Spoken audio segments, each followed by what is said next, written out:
Hi this morning, boys. Hi, Pop. Hiya. Hello, Mr. Miller. Hiya, Gary. Hi.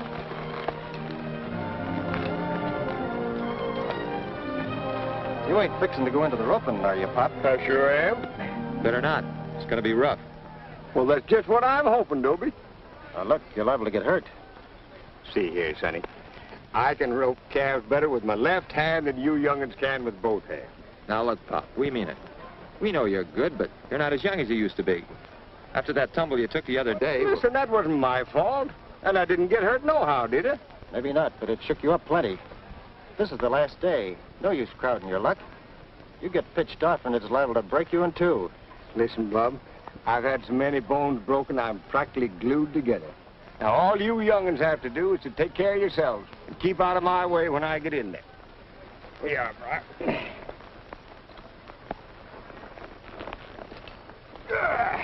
It's gonna be a cinch for you, Pop. They're just scared you're gonna beat him. That's the spirit, Gary.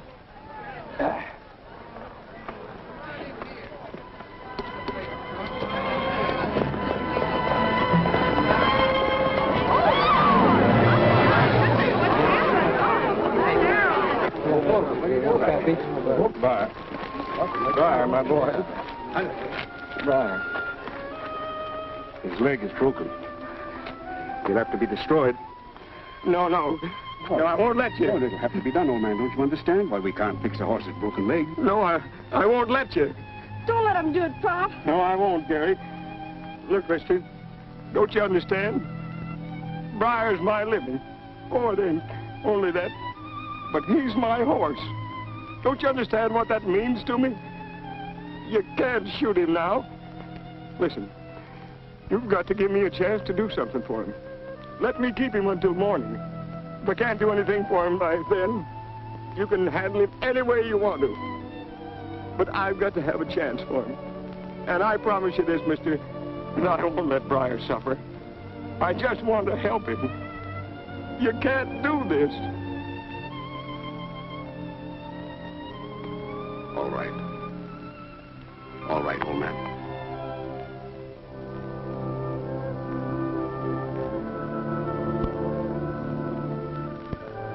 Now, you're gonna be all right, Briar. All you have to do is just take it easy, sure.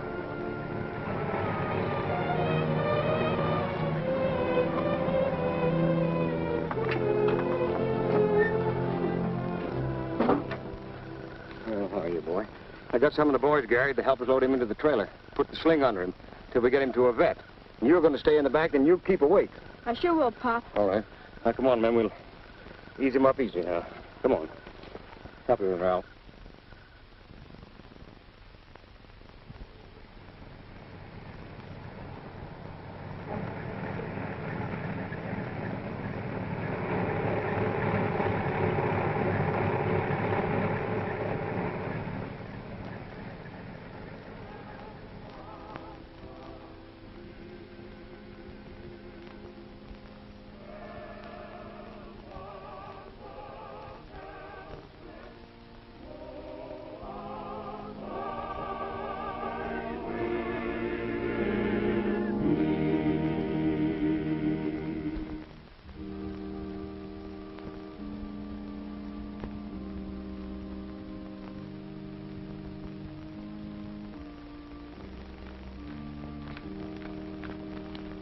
Goodbye.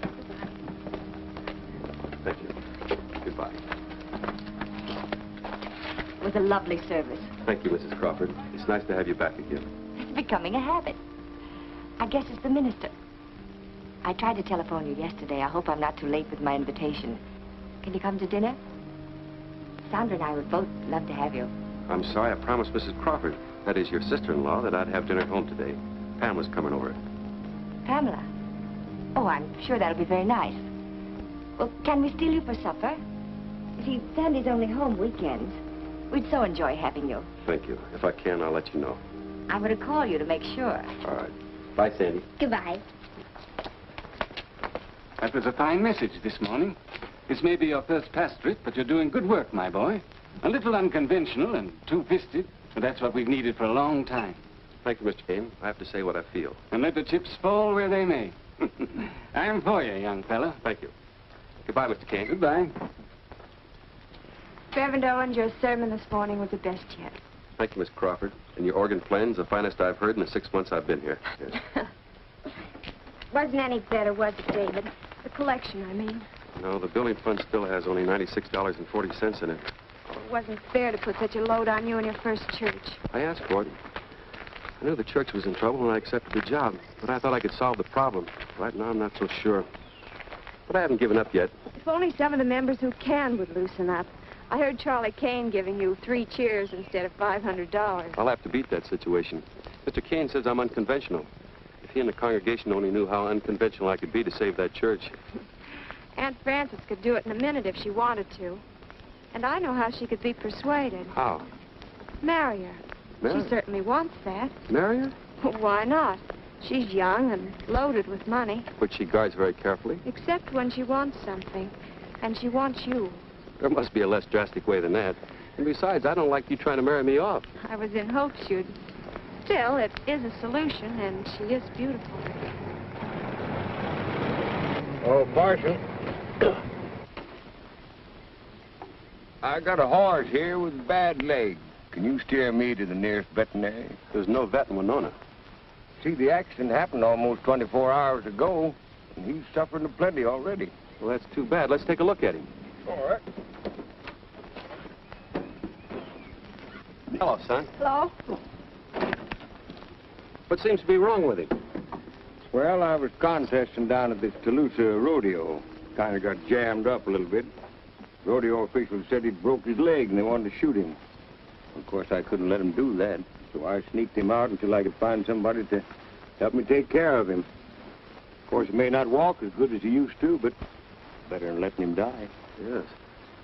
Let's take him in the backyard and see what we can do for him. They said his leg was broken? Well, his foot was all twisted under him. Sure looked like it. What's your word, Parson? Well, his leg's not broken. There's his crack someplace I can't feel, and that I don't think. No, I think it's just a bad sprain. Do you know about horses? I've been handling them all my life. I was raised on a ranch. My father was a veterinary. Well, then I'd say that you were just a godsend to us. Keep him off his feet for 5 or 6 weeks, and he'll be as good as new. You mean that, Parson? I'd bank on it. You had dinner yet? No. Oh, we figured to eat after we got Briar fixed up. Pamela, ask your mother to hold dinner for a little while. Have her set 2 more plates on the table for our guest. Of course. Oh, but, Parson, we can't Sure let you can. As long as you show your appreciation by eating a lot. Well, that won't be very hard to do. Didn't you tell me that there was a vet over at Dorchester? Yes, but we got plenty of room for him right here. What, you mean that you'll keep Briar here and that you'll treat him? Well, sure. We'll find a place for you and Gary, too. Well, that's mighty swell of you, Parson. We can't let you do that. But you don't know us. We're just a couple of tramps, at least I am, following rodeos, picking up a little bit of change. Well, we could be anybody. Yes, you could be, but I wouldn't worry about that. And there's another thing. Briar getting himself bunged up this way just as I was starting to win done me out of my prize money. I ain't got over about 10 or 15 bucks. Who said anything about money? I know that you don't make too much. And try and spread it over the 3 of us. You know, Pop, as long as you're trying to do the right thing, you don't have to worry about what anybody says. You never have to worry about where the money's coming from. I guess you're right at that, Parson. We could rig up a sling right there in that garage. I don't have a car anyway. And after dinner, we'll send Gary up to the drugstore for some medicine. That's mighty fine of you. Come on, I'll help you get him out of the trailer. All right.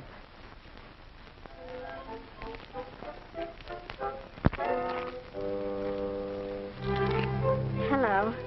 Hello. You're new here, aren't you? Yeah, I just got here. I thought so. I know most of the children, boys and girls in this part of town. Are you going to live here? Yeah, I reckon so for a while anyway. Where did you come from? No place. Pop, that's my grandfather. He and I travel together. We're in show business. Oh, an actor? No, none of that painted-up imitation business for us. We do the real stuff. Rodeos, bronc busting, bulldogging, calf roping, and everything. You mean you handle horses all the time? Do all that dangerous riding? Well, I enter in the junior event sometimes. I've been riding since I was 4 years old. Well, that must be wonderful. I love horses. I love everything about them. Do you have any horses of your own? Do we? We've got the greatest horse in the world. He's a thoroughbred, a champion. And you really going to stay here in a sleepy town like Winona? Why? Oh, Briar, that's our horse. He had an accident yesterday at Toulouse. He hurt his right foreleg. We're going to stay here until he gets well. Gee, I'd like to see him. Would you? Come on, I'll show him to you. Oh. Well, hello, little lady. I see you brought back more than medicine, Gary. Yes, sir. She's Sandra Crawford. She's Miss Pamela's cousin. She asked if she could see Briar. Well, she's more than welcome. He's beautiful, Mr. Miller. How is he? Will he be all right? I reckon so.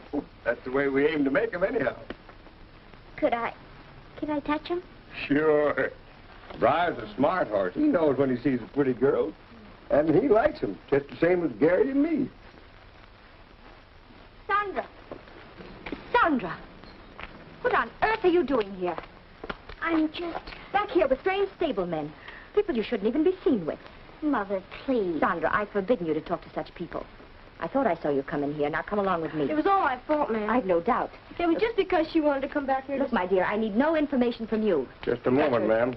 You see, Gary's no ordinary stable boy. And the little lady just came in to say hello to Briar. That's the horse.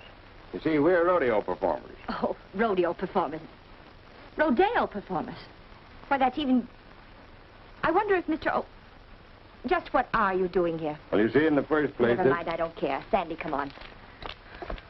See, that's the way to handle those kind, son. Mrs. Crawford. Hello, Sandy. Hello, David. How nice. You'll have to excuse my appearance. I'm dressed to do a little veterinarian work. Veterinarian? Yes, Mr. Miller's horse was injured yesterday, so I volunteered to take care of him. Oh, so they're friends of yours? Oh, yes, for more than an hour now. Would you like to meet him? Mrs. Crawford, this is Pop Miller, one of the most famous rodeo stars in the country. I'm very happy to know you. We're honored, ma'am. And this is his grandson, Gary. Hello. Oh, we've met. Yes. Why don't you go in the house while we see what we can do for the horse? Pamela's here with her mother. Oh, Pamela's here. Oh, yes. Yes, come on. Mother, may I please stay and watch? Of course, darling. If Mr. Owens doesn't mind. Why, certainly. Glad to have you. We'll be in a little bit. All right.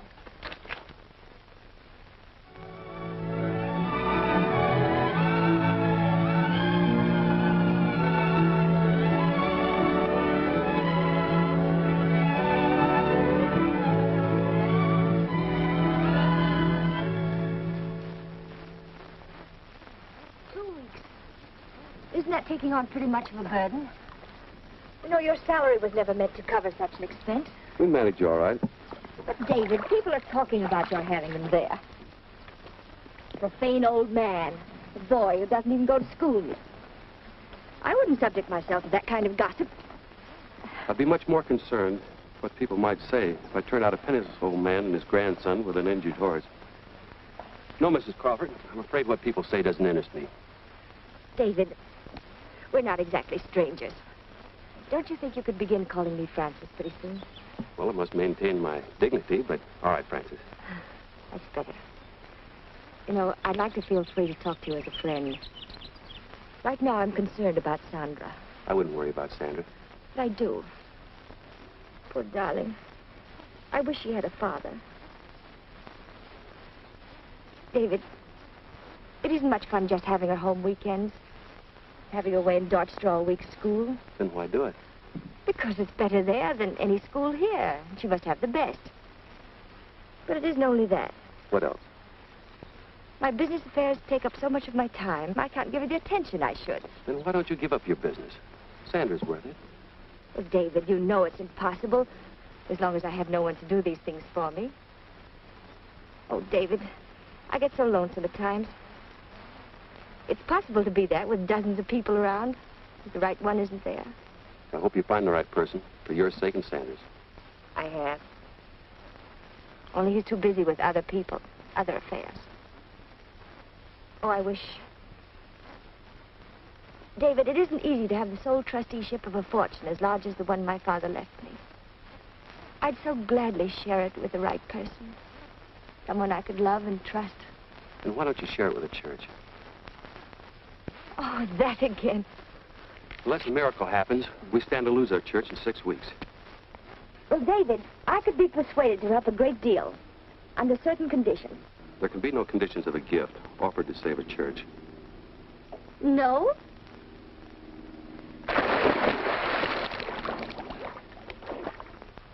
Goodbye, Mrs. Crawford, and thanks for your time. Hello, Pop. Evening, Parson. I see the church trustees are here already, but I thought I'd drop by and say hello to you and Briar. Well, he's doing just all right. He's doing fine. Good. Something bothering you, Pop? You know, Parson, I've been doing a heap of thinking. We've been sponging on you too long already. And without money, you can't keep going on, no matter how good you've been to us. And another thing, I know that you've been getting in Dutch on account of us. I wouldn't worry about that. Well, you know, I've always been more or less of an independent cuss all my life. Paid my way as I went along. I can't stop. Besides, I figured out a way to fix things up. How? Well, I understand that they're starting a wild horse roundup over at Caldwell in a couple of days. I can go over there and pick myself up $300 or $400. Done a lot of time before. How long ago, Pop? Oh, about 10, 15 years. You mean 25 or 30, don't you? No, Pop, that's too rugged for you. Not for me, it ain't. And besides, Parson, I've got to have some money.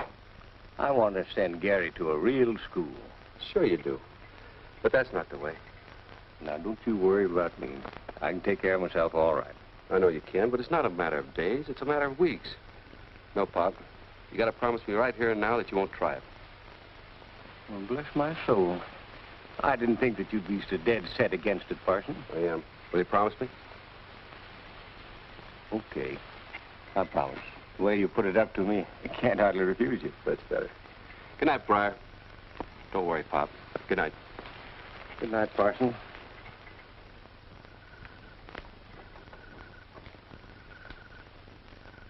Boy, it looks like it's going to be tougher on you than it is on me. Dad busted, I hate to turn down a chance like that. But you know, you can't argue with a fella that's been as good to us as the parson has, can you? But Dad busted anyhow. Good night. Pastor, the Board of Trustees is solidly behind you, but very little disturbed. Now, as you know, in a town as small as ours, gossip is most undesirable. Gossip is always undesirable.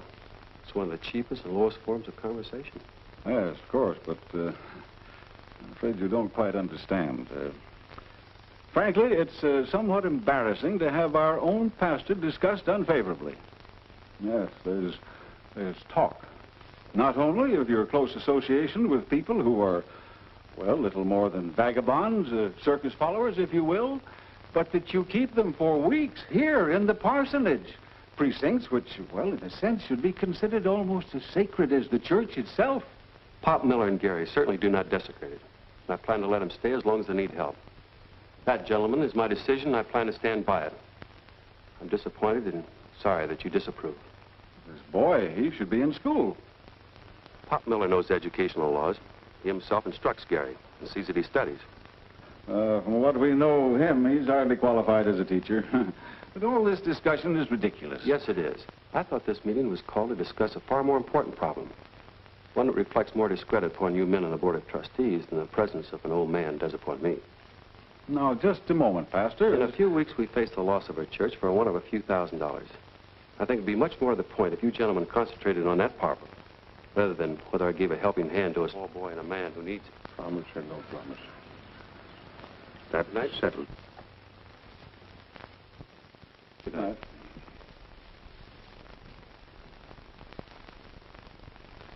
You're rather rough on us, Pastor. More so than we like. I'm sorry, it was necessary. Perhaps.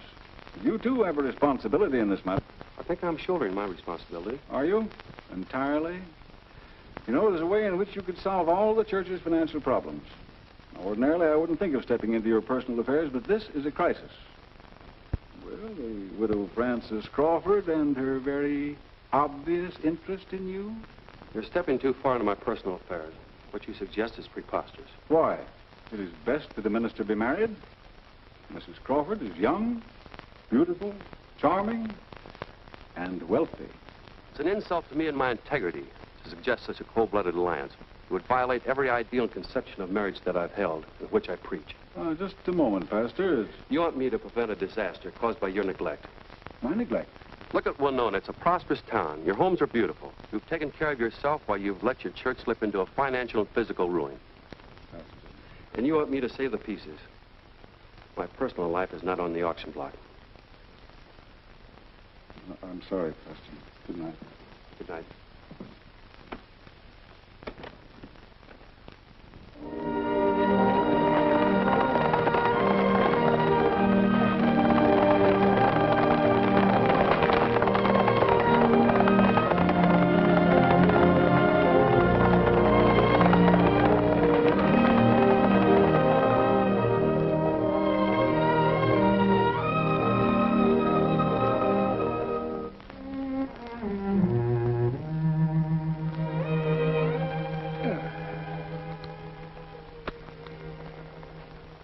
Let me help you, Pop.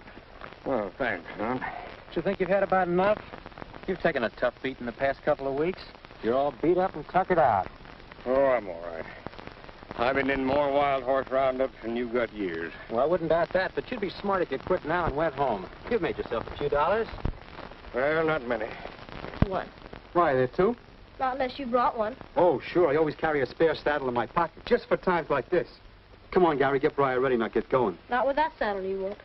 Mrs. Crawford made a deal for Briar and nothing else. Gary's right, Joe. But gosh almighty, I beg your pardon, sir, but I can't ride this horse bareback.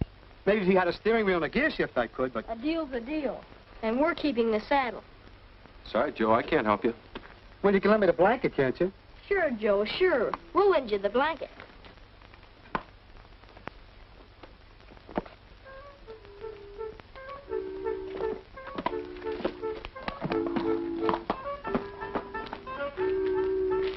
Gary, you know Briar won't let Joe ride him without a saddle. Yes, sir, I know it all right. But he shouldn't be riding my horse. Supposing he falls off and gets hurt. Oh, Joe won't get hurt. He might get a little tired. But in that case, he can always lay down on the blanket.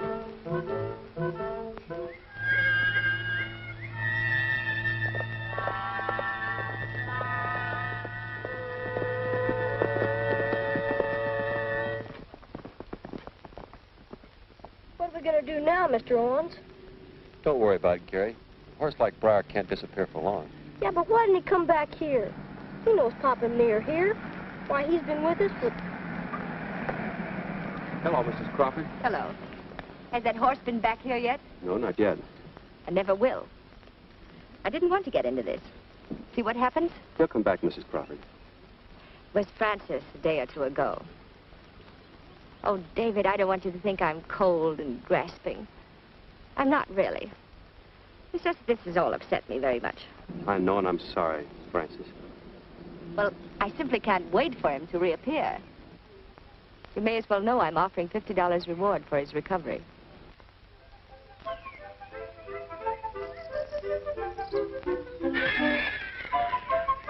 It's Briar!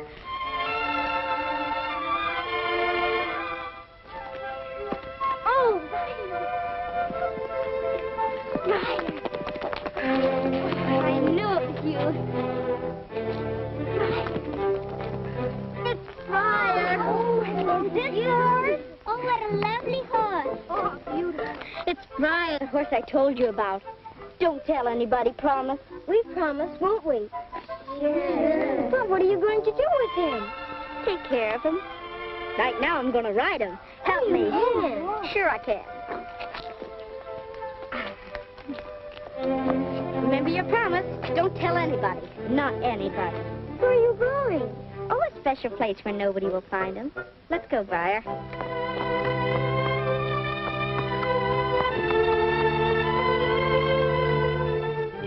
Hi, Grandpa. Well, bust my buttons. Hi, Sandy. Come on, darling. Where in tarnation did you get that horse, and what are you doing here? What's the idea of breaking up a man's morning right in the middle of my housework? What's the matter? Is your cough bothering you again? Cough? Oh, yes. Yeah, it's been killing me all morning. Maybe you want to take some more of your cough medicine. Yeah. Think I should? Well, Sandy, that's right nice of you. There, now I feel better.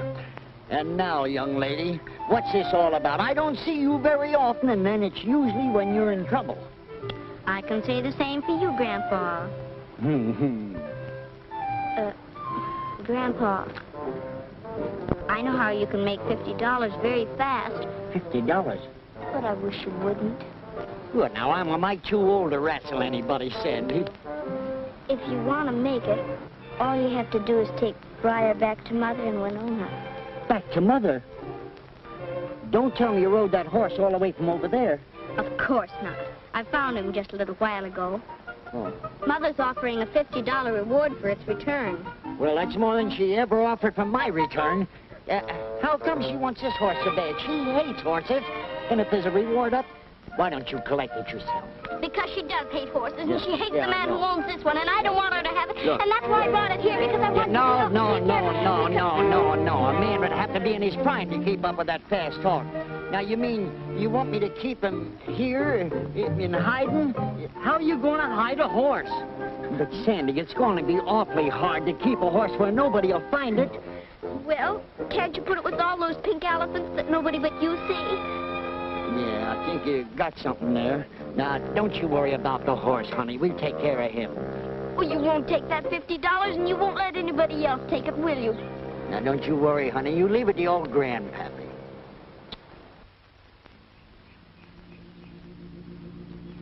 Pop Miller had countless thousands of friends in all parts of the country who would wish to be here if they knew of his passing in this, a community where he was a stranger. So in their name, we few who've grown to know him and to love him, pay him this last homage. Grateful for the brief hour of friendship that we spent with him. And as for Pop himself, he can truthfully say, I put up a good fight. I've finished my course and I'm rolling home. I've kept the faith. Henceforth there is laid up for me a crown of righteousness. Amen.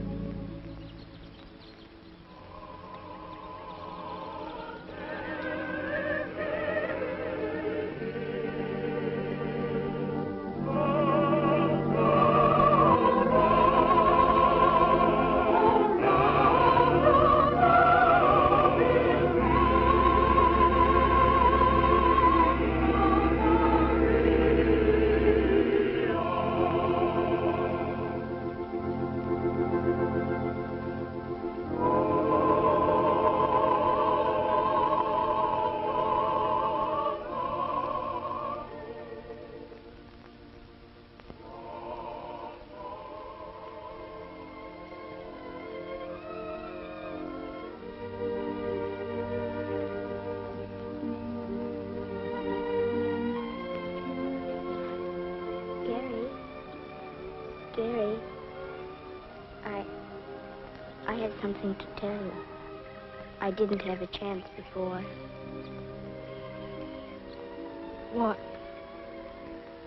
Pop would like to know this, too. That's why I'm telling you here. I've got Briar, Gary. Got him safe in Dorchester. Briar? You have Briar? Yes, I found him. I've got him hid at my grandfather's. Oh, gosh, Sandy, how is he? But we'll have to keep it a secret, or else they'll take him away from us. We mustn't tell anybody, not even Mr. Owens. Did you hear that, Pop? Briar's okay, and I'm gonna live with Mr. Owens. Oh, gosh, Pop. Gary, Pop was a pretty brave man. I don't think he wants you to stay here and cry for him.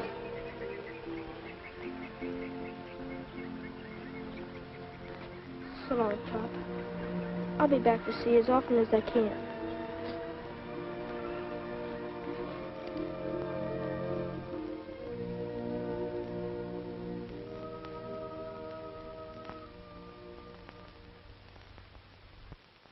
Mr. Crawford, it's sure swell of you letting me come over here. Oh, that's okay, son, and so are you.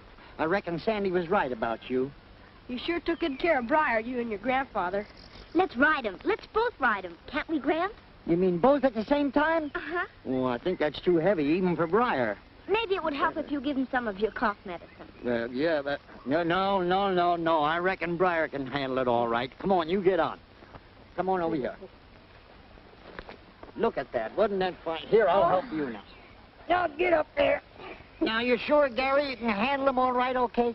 Sure, I've done it lots of times. You mean you've had other girls riding here like this? No, you're the first girl. All right, let's go.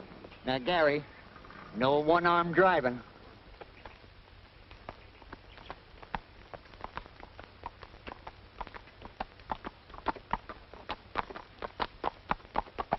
You know why I sent for you, Gary?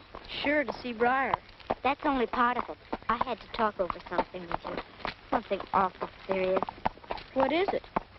You won't be able to pay Mother the money on time, will you? No. They sent the $40 Pop earned in the roundup to Mr. Owens to send to your mother. That leaves over $100 that has to be paid to him the 28th. And I promised Grandpa I'd take Briar back if the money wasn't all paid. So we have to get it somehow. Yeah. How? There's a big sulky race here in the 28th in Dorchester. And if Briar could win that, the first prize is $5,000. That would pay back Mother and leave you a lot besides. Then I could pay for that church debt that Mr. Owens so worried about. Well, not exactly worried. He never worries about anything.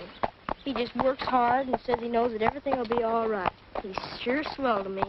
Wish I could do this for him. We have to, Gary, and we mustn't tell anybody. Even Grandpa wouldn't hear of it. That's why I wanted to come out riding. Well, one of the reasons. So we could talk it over. I found out something else. What? Mr. Felix, who owns the stable, likes me, and I told him a friend of mine might want to enter his horse in that sulky race, but that he'd have to rent a sulky. And he said he had one he'd rent, and I thought we could get it tomorrow morning before school and take Briar over to the fairgrounds, and maybe you could drive him and see if he's fast enough to win that race. Gee, that's a swell idea. But I haven't got any money. Not much more than my bus fare back to Winona. Mr. Felix said he'd rent the sulky for $2. And I have more than $2 left out of my allowance. Yeah. We can do it, Gary. Sure sounds good. Are you sure you can drive him the same as in a race? Sure. I'm going back there for a start. And when I come by, you check me. If we can go around this track in less than 3 minutes, we've got a chance to win the sweepstakes. But what'll I check you with? Oh. Here's Pop's watch. Come.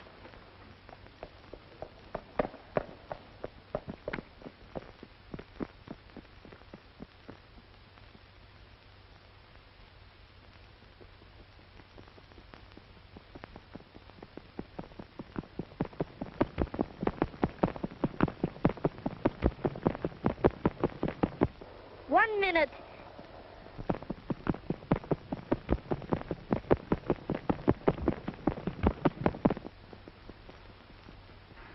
Minutes.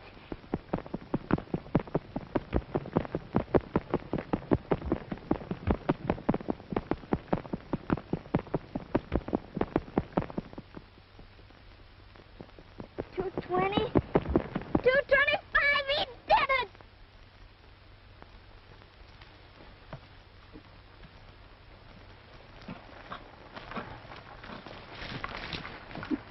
How fast?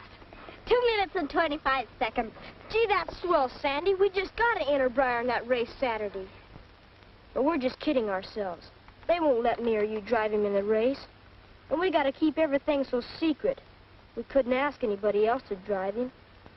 And oh, shucks, it just won't work.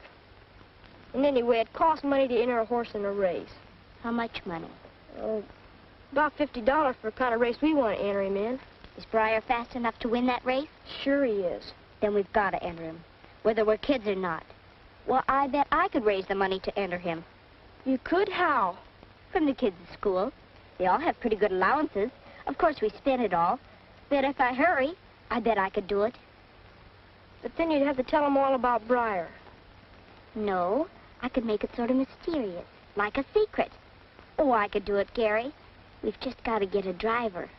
Yeah. That's the trouble. No, it ain't. Mr. Owens says if you need something bad enough, and it's right, you always get it no matter what. We just gotta have faith. And you need the works, too. You're right, Sandy.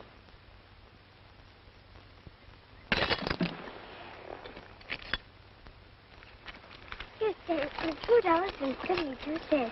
Here, Sandy, you can have it all. How are you kids coming? I have $3.20. I have $7. Somebody put a slug in my bank. Here, Sandy. Gee, Sandy, I don't know how you do it. All we girls are donating. We don't even know what it's for. All I can tell you is that it's for a very worthy cause. And please remember, Jeannie, don't tell a soul. Not a single soul. How can I tell anyone when I don't know anything myself? Won't you give me just one little clue? Nope. It's got to be a secret. But I'm so curious. Jeannie, please don't ask me. I'll be thinking so much about it, I won't be able to sleep nights. Here's $1 back. Go buy yourself some sleeping pills. Is this a private reverie, or can anyone join in? You're off early.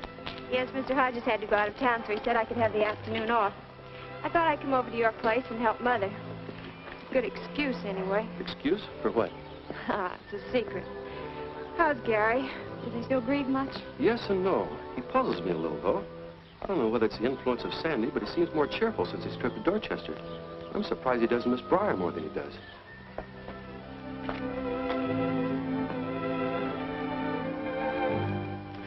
Maybe he's reconciling himself to the inevitable. I can't believe it's that. Briar's situation's very serious to you, isn't it? Yes, in a way. The money's due on Saturday, and we haven't it. Leaves only one thing to do. If and when Briar's found, he must be sold to pay the debt. It'll be hard on Gary. I don't know, maybe too hard. What is it, David? I've been walking for an hour trying to decide what to do. You can't always solve your problems the way you want to. Sometimes it's the way you dread. But if it's the only way, what can you do? You mean there is a way, that you know of one to solve it? Yes, I've known of it for some time. In fact, we both laughed about it. Oh.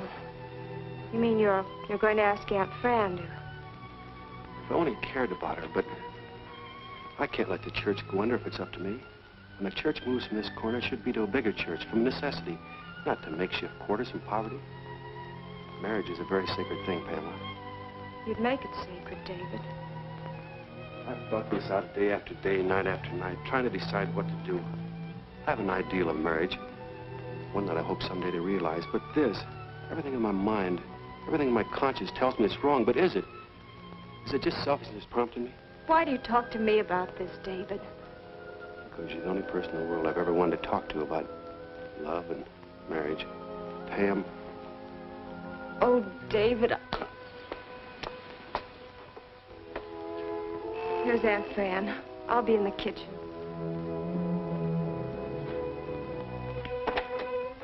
This is a surprise. Won't you come in? Hello, David. You mean I'm 2 days early? 2 days? Lady Shylock. As a matter of fact, I did want to talk to you about that. May I sit down? Why, of course, do. Thank you. I mean, I use every excuse as a chance to see you. You're flattering, Francis. No. Just wishful. And brazen, too. But to be serious for a moment, and practical, is there any prospect for that loan being paid on Saturday night? At the moment, no. Well, I have information that I think will lead to the horses being in my hands very soon. And I certainly don't want him. He'll have to be sold. Of course, anything over the amount due will be paid to you and the boy. That horse means a great deal to Gary, Francis. Well, you can't afford to pay the loan. And the boy can't possibly earn it. I think when you know me a little longer, you'll be grateful for my business judgment. I'd be grateful. Yes. I hope so. I'm glad you've decided I'm not so hard. I hope that concession from you is an inkling of a much deeper sentiment. I told you I was brazen. David, am I such a repulsive person? On the contrary, Francis. When you're not being ruled by your passion to prove yourself a business expert, you can be completely charming. Well, isn't it possible that what you call a passion for business is just something that fills a void in a very lonely life? I'm very lonely, David. Oh, David, a minister shouldn't be oppressed by money worries. Undoubtedly, it would give him a lot of time for other services. Yes, that's what I mean. Oh, David, don't make me humble myself. I know you understand. I do understand you, Francis. You permitted yourself to become utterly selfish.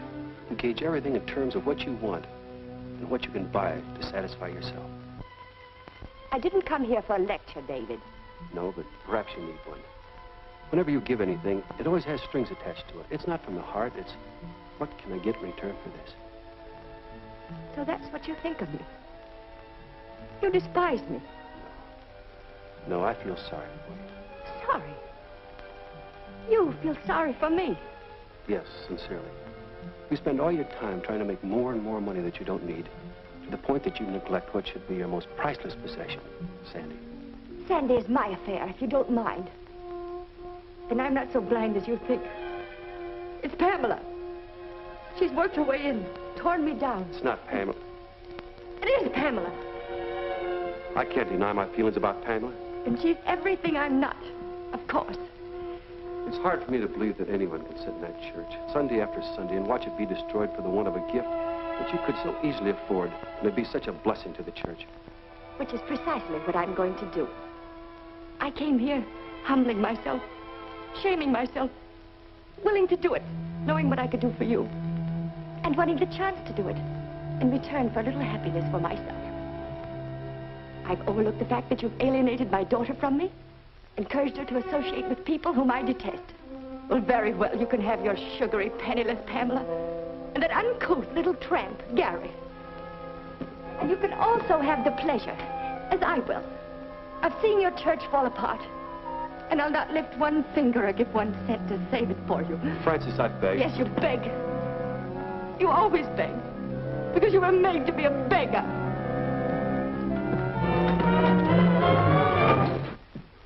David, I'm sorry, David. We both got to try to help her, Pam. I'm afraid she won't accept much from either of us. I think for a moment I almost asked her to marry me. You know you would have broken my heart, don't you? No, but... Oh, I'm sorry, Mr. Owens. I didn't mean to interrupt, but could I see it for a minute? It's awful important. And Pam, it's very private. Oh, I see. I'll give you exactly 5 minutes. Gary, let's sit down and have a little talk, huh? I saw Mrs. Crawford drive up. I had a hunch, so I listened to nearly everything she said. Gary. I know, sir. But Mr. Owens, she's Sandy's mother and all. But she ain't like Sandy. And oh, gee, Mr. Owens, she was crowding you. I just have to tell you right now. Gary, what are you talking about? Friar, sir. He's not lost. Sandy found him in Dorchester. She's hiding him at Grandfather Crawford's. That's why she told me to come up there, so I could see him. In Dorchester, Sandy? Yes, sir. Briar's entered in that race Saturday. Sandy raised enough money for the entry fee. And I tried Briar out myself. He did the mile in 2:25, the first time out. And I know Briar can win, sir. But we haven't got a driver yet. But we'll get one somehow. And I know Briar can win. And then you won't have to. Gary, you and Sandy are priceless. But Briar should have been returned to Mrs. Crawford. No, sir, he shouldn't. He's got to run that race, win that money, and help the church. That's why we did it, sir. Gary, maybe our cause is big enough that we can keep him for another 2 days. And I hope as much as you do that you get a good driver. Gosh, Mr. Owens, you're the best there is. And that sure takes a load off of my mind. Yeah, it puts a new one on mine, but I'll see if I can't carry it. You and I'll leave for Dorchester early in the morning. Gee, that's swell, Mr. Owens. Now I've got to do some more work. I'll see you later. Bye, Gary. We'll have to tell Sandy's grandfather about everything. Yeah, I suppose so. But he's on our side anyway. That's what I thought. That's why we shouldn't keep any secrets from him. That'll give us a whole day to find a good driver for Briar. With you taking it over, I know we can find one, Mr. Owens. Sandy and I sure didn't know what to do. I couldn't stay here, but she's smart, but she's also pretty young. Don't you underestimate Sandy. She's done pretty well. Yeah. Hey, look, there's Briar. I wonder who's driving him. Hey, Sandy! Come on, Grandma, come on! Hi, Sandy. Hi, Gary. Who's that driving Briar? isn't he doing swell? Sure is. Hello, Mr. Owens. Hello, Sandy.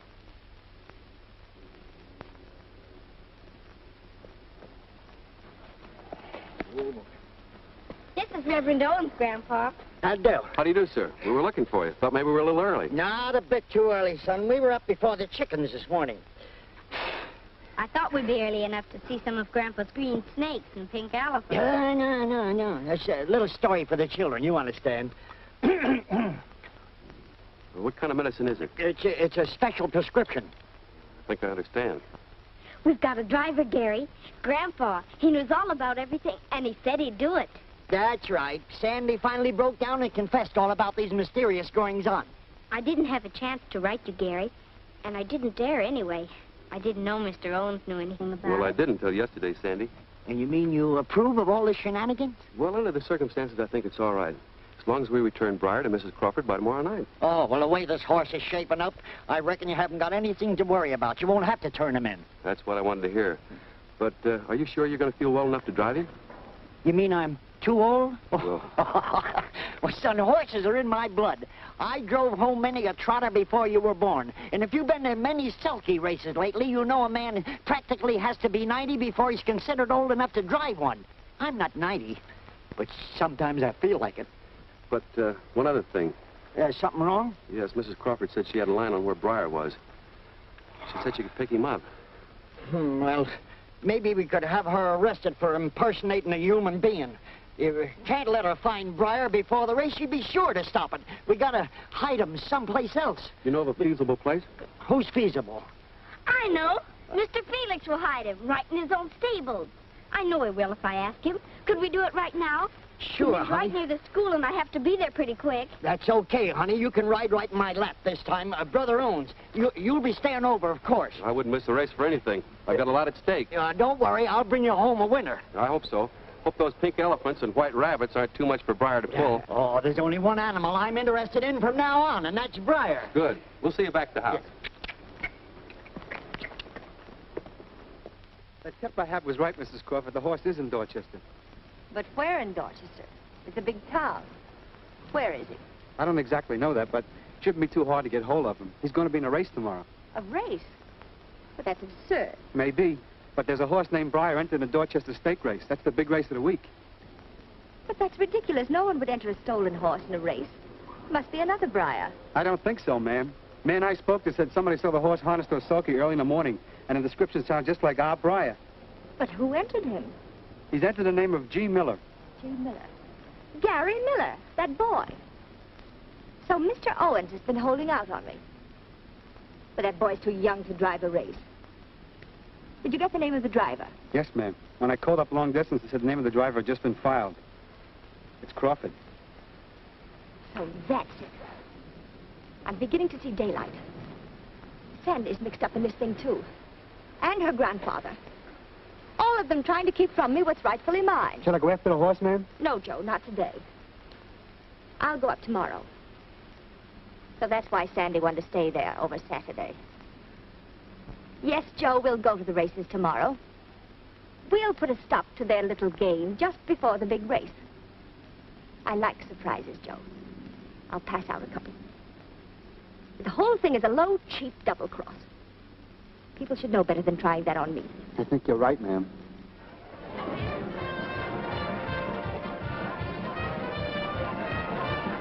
I'm sure you will, Grandpa. I certainly will, honey. Your cough isn't bothering you, is it? My cough? No, not at all. Why?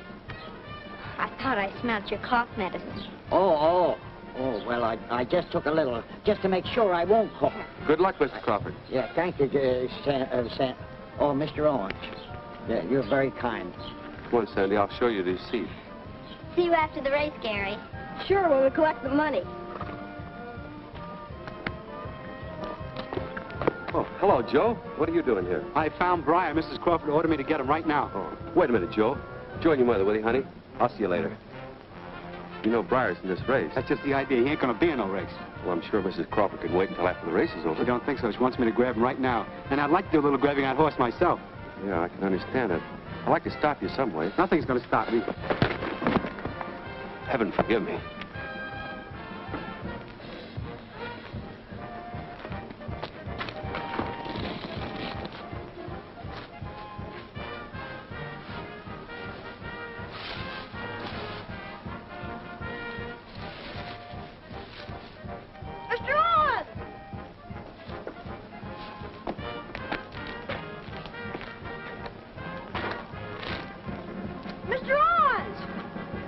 What's the matter? You better come quick. Mr. Crawford's awful sick. Mr. Crawford. What happened? That's what I want to know. What happened? Nothing happened. I got a turkey on my head, and I was just giving him a drink. I'm afraid Mr. Crawford won't be able to drive today. Oh, gee. He's a pretty sick man. Oh, who's sick? I never felt better. The way I feel, I could run a race without a horse and win it. Next race, the Dorchester Stakes. Winner's purse, $5,000. Well, give me a hand, Gary.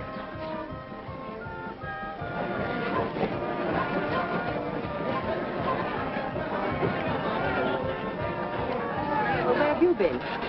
Oh, just around.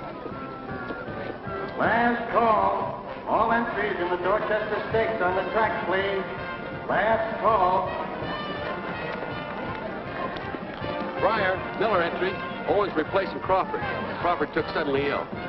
Owens substituting for Crawford, driving Breyer.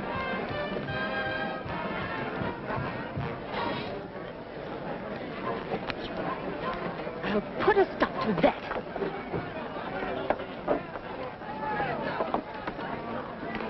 Joe, what on earth? Well, I met Reverend Owens. He asked me where I was going. I told him I was going after Brian. Nothing would stop me. But he did. Clipped me on the chin. What? So he clipped you? Well, no one else was around. He'd do that. He'd even drive in a race. Of course he would. He's got to get that money, Mother. He'll do anything as long as it's honest. They're off.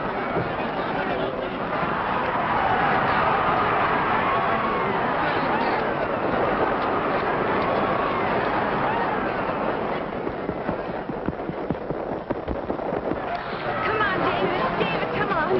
Come on, Bayard. Come on, Bayard. I hate that horse, but he sure got something, Mrs. Crawford. So is the man who was driving him. Oh, I can't help it. I hope. Come on, Brian. Come on, Brian. David, bring him home. David, bring him home. David, bring him home.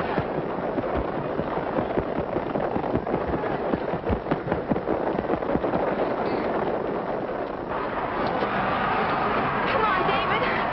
Come on, Brian. Come on, Brian. Brian. David, bring him home.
I should have known better. Or I might have crippled you for life.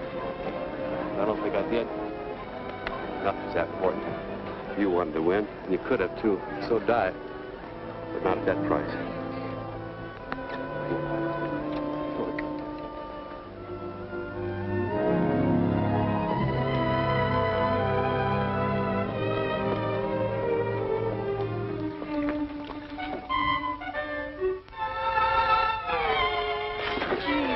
Give him a rub down, will you? Who, me? How do you feel, Mr. Crawford? I feel fine. Give me that cap. I'll show you how to win a race. I'll bring you home a winner. Oh, David.